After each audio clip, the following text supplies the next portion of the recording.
Good morning from one of, if not the best free campsite here in New Zealand. Yesterday we picked up this camper van from Christchurch and drove 316 kilometres south past Lake Tekapo to Lake Pukaki, where we've stopped at this free campsite. It's stunning this morning, it was beautiful last night, and I can't help but think all of these people here paid hundreds, if not thousands of dollars to rent their vans. And this was $1 a day.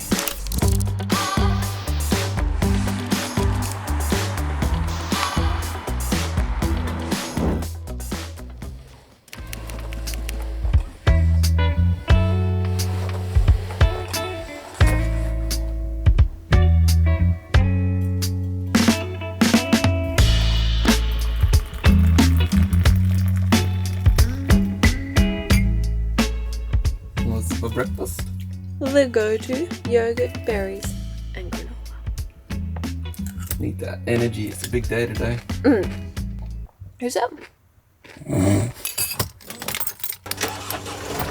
Starting route to Arthur's Pass, proceed to Tekapo Twizzle Road, then turn left. The start of this journey going back through Arthur's Pass means we're going 90 k's literally back on the same road we came down last night. But even still, I think that campsite was so good that it's all worth it.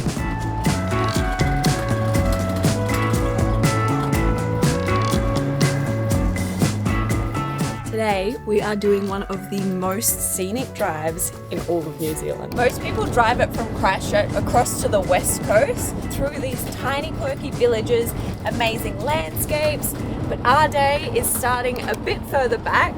So instead of it being about a 3.5 hour journey with no stops, I'm imagining it will take us closer to 6.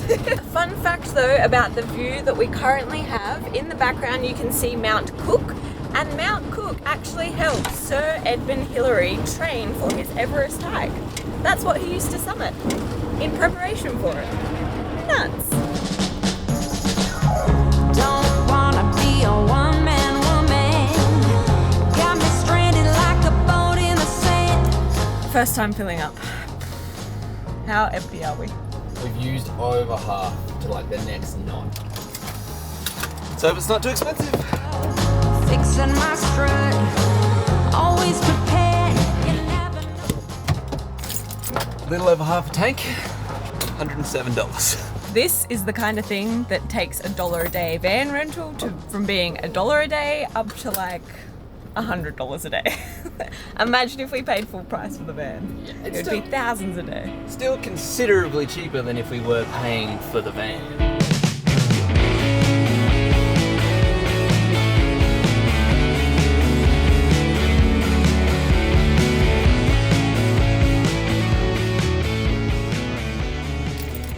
We've been driving for about an hour and have officially left behind the roads that we recognise. We've passed Fairley, which is where we got a beautiful pie yesterday, and have just been surrounded in all these really green pastures and hills with sheep and cows. So New Zealand. And the weather's on our side today. It's stunning. Barely a cloud. So we didn't really want to pass up the opportunity of another scenic lookout.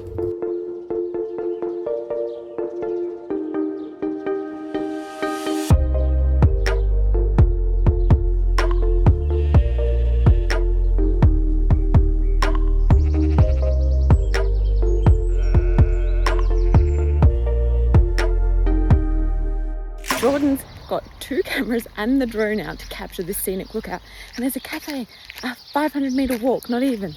So I'm going to get us some second coffees for the day. Be rude not to. Hey.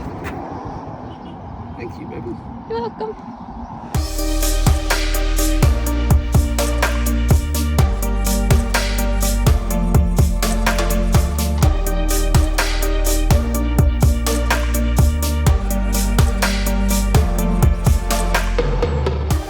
Pretty good stop, but just on the side of the road.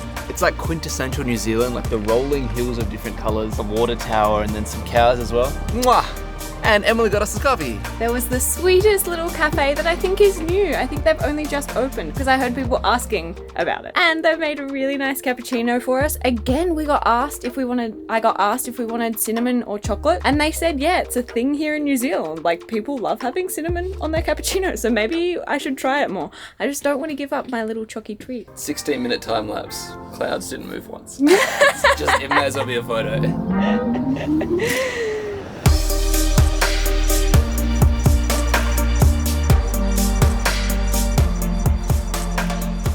All right, 3 more hours to Arthur's Pass.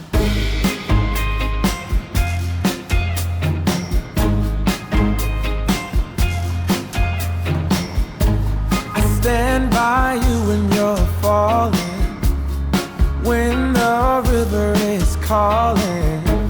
I said I love you forever.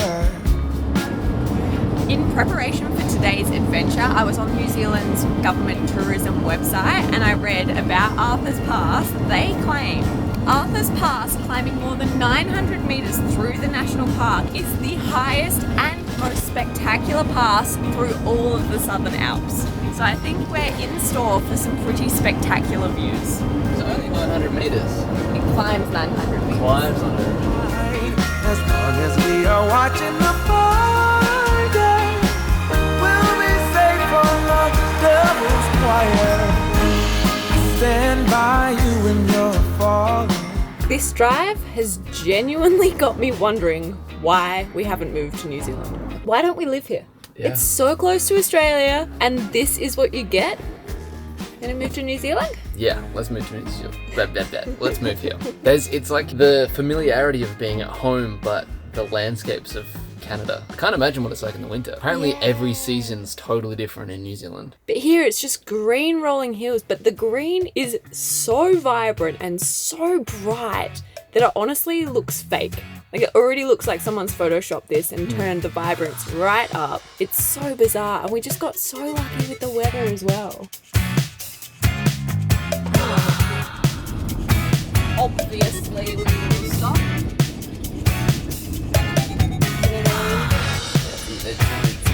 Wow! Look at it! Doesn't it look like Alaska or something? It does. Anticlimactic. There we go.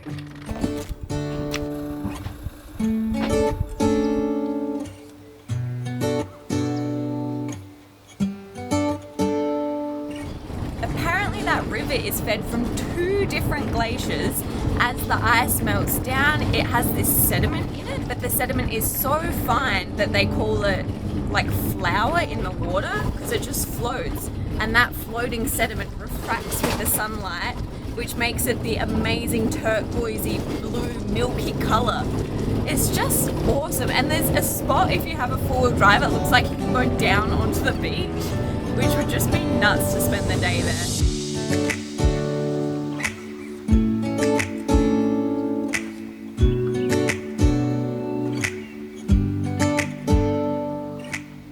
So we're coming from further south than most people cross Arthur's Pass from. Usually it's pretty much Christchurch straight across.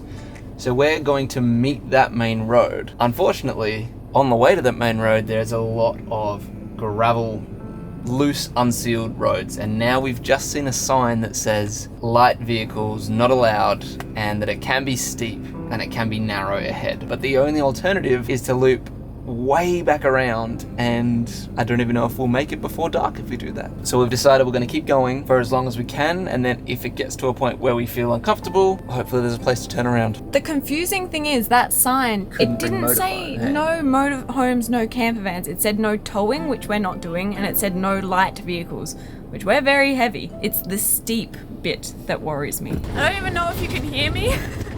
This road trip has been taking a lot longer than it should have anyway, because we're only legally allowed to go 90 kilometers an hour. But now this has probably just added on so much time to an already massive day. I thought by this point we would be on the other side of Arthur's Pass, like trying to figure out where to camp for the night, but we haven't even seen it. We haven't even seen signs saying this way to Arthur's Pass yet. I'm so glad I'm not driving. The car feels fine. Yeah. It's just the rattle that scares me. It's so loud.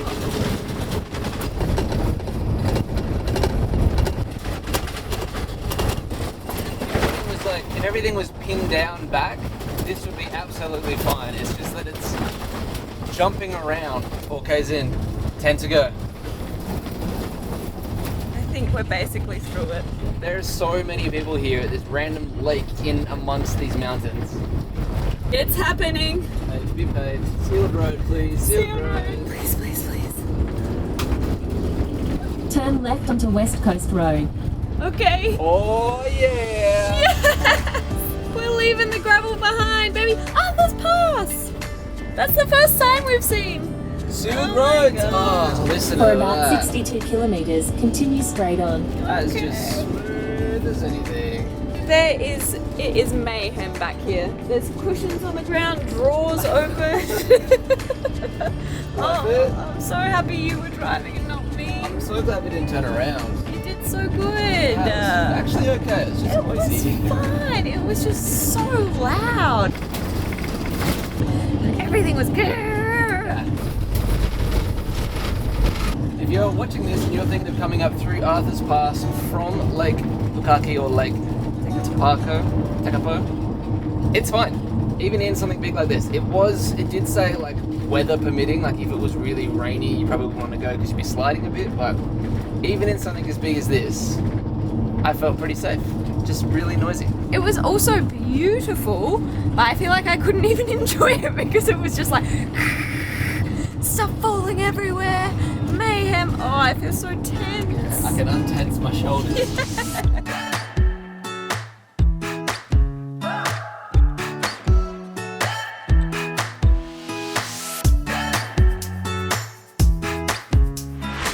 A Google search has told us that this area has not been used in Lord of the Rings. Very upsettingly so. I feel like they wasted this area. Could have been. It looks like, what am I thinking of? Stonehenge. Does look a bit Or like Stonehenge-y. Easter Island, same sort of vibe.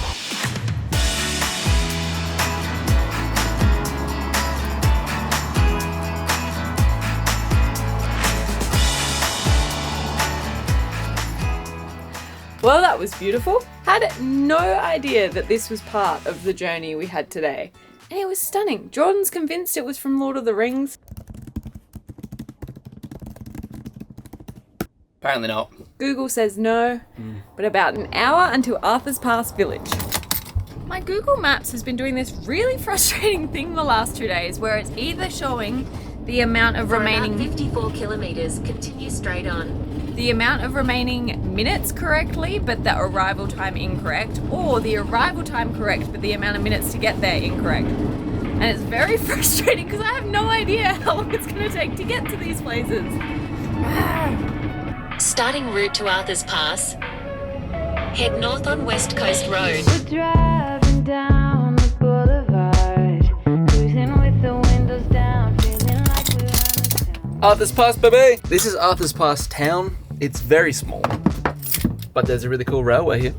It honestly feels like New Zealand is a patchwork of different countries. Like we passed through Switzerland because there was like chalets that look like Switzerland. Now it's like King Kong Jurassic Park town.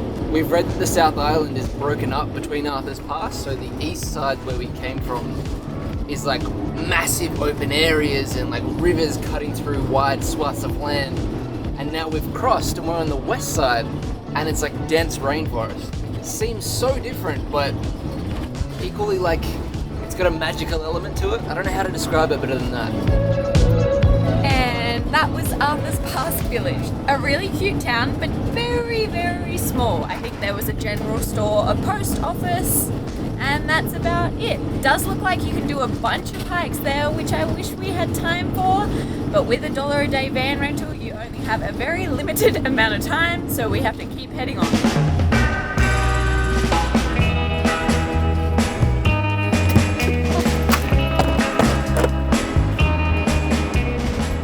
This is one of the claims to fame of Arthur's Pass.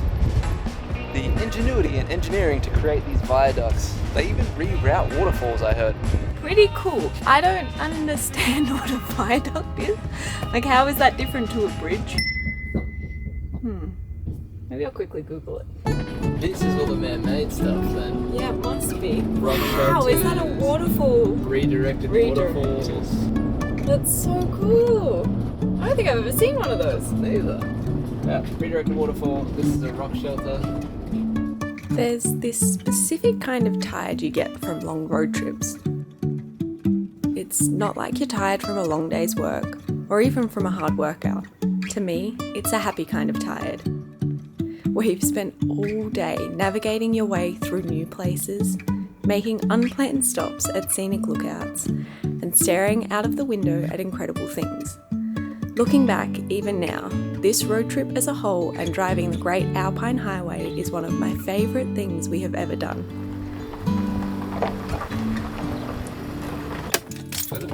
This is home for the night.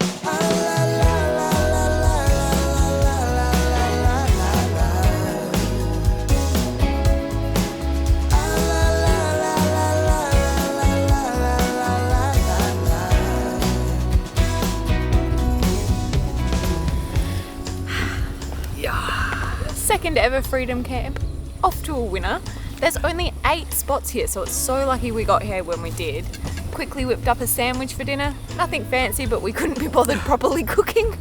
This place was just randomly off a road. Emily just said, yep, this left, and we drove down like this estate almost place. It was very, didn't fit in, and then came to this like swampland, and it's beautiful, and the places have filled up already. There's only 8 of them, and they filled up like 2 minutes after we got here. Delicious. That's heavy. It's okay. It's a ham sandwich. The view though. And then some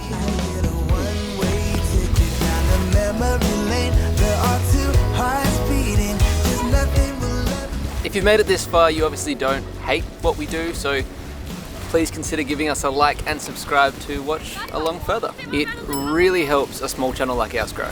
And tomorrow we're going on a huge road trip and crossing a ferry, so don't miss it.